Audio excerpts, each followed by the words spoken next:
Terima kasih. Assalamualaikum warahmatullahi wabarakatuh.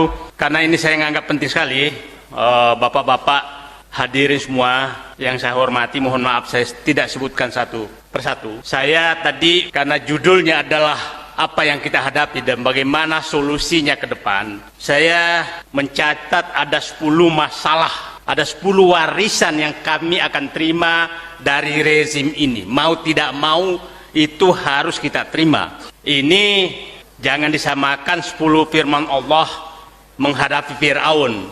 Jadi kalau Nabi Musa dulu menerima 10 firman Allah menghadapi Fir'aun, tapi ini kita menerima kira-kira 10 warisan yang siapapun presidennya akan menghadapi ini. Nah, saya mohon dibantu untuk diingatkan kepada semua.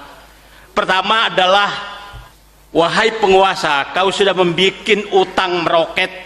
Kalau Bung Karno dulu membuat, Pak Harto dulu membuat utang itu hanya 0,047 triliun per hari. Pak Harto Pak SBY 0,37 triliun per hari. Pak Jokowi itu 1,7 triliun per hari.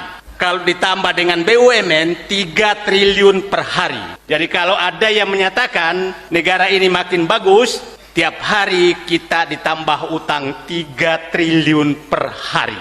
Itulah yang ditinggal, yang akan diterima oleh presiden siapapun nanti. Dan perkiraan saya, utang kita ditambah BUMN kira-kira akan sampai 2024, mungkin sekitar 16 sampai 17 ribu triliun. Itulah utang. Yang kedua adalah, rezim ini telah memindahkan kekuasaan dari rakyat kepada oligarki. Itu yang sangat prinsip. Rakyat tidak lagi bisa sebagai penguasa karena semua bisa dibayar dan dipecah belah. Jadi tadi utang, yang kedua penyerahan kekuasaan dari rakyat kepada oligarki, dan yang ketiga adalah korupsi, kolusi, dan nepotisme.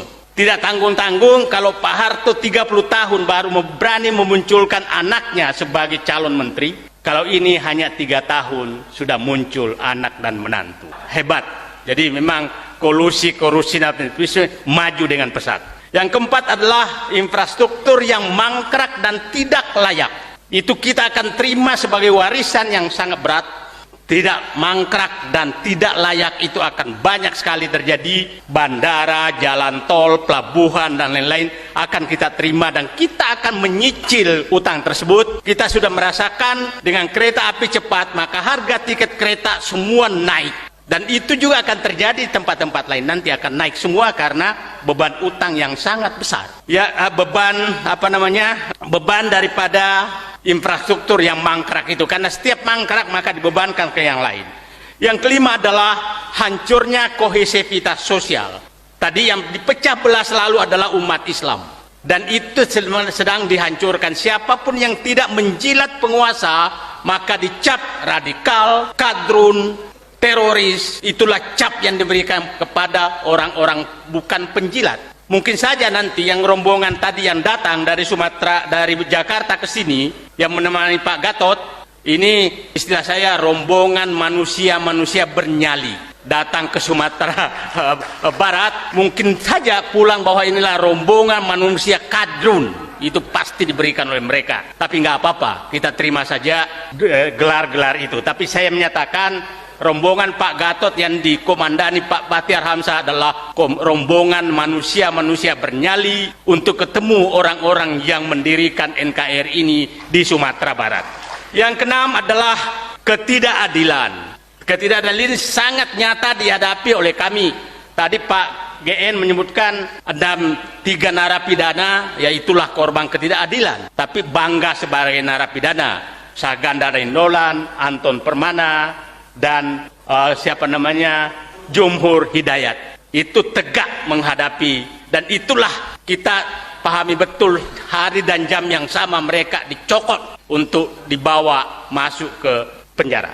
Tapi insya Allah suatu saat orang ini akan tampil sebagai penyelamat NKRI. Ketujuh adalah kemiskinan. Kita miskin betul di mana-mana. Nah, angka kemiskinan naik tapi utang bertambah. Terus uang itu kemana? Kemana uang 7.700 triliun tambah BUMN sekarang sekitar 14.000 triliun? Uang itu kemana? Masuk kantong kah? Nah, yang kesembilan adalah ketimpangan sosial yang tadi diceritakan sangat timpang sekarang. Orang kaya makin kaya, orang miskin makin miskin, dan datanya tidak bisa dibantah. Saya pikir yang mengikuti Twitter saya pasti paham terus karena saya selalu keluar dengan angka-angka. Yang kesembilan adalah penjualan sumber daya alam. Maka saya katakan negara ini hanya bisa diselamatkan kalau pergantian rezim dari mental kacung kepada orang-orang yang bernyali.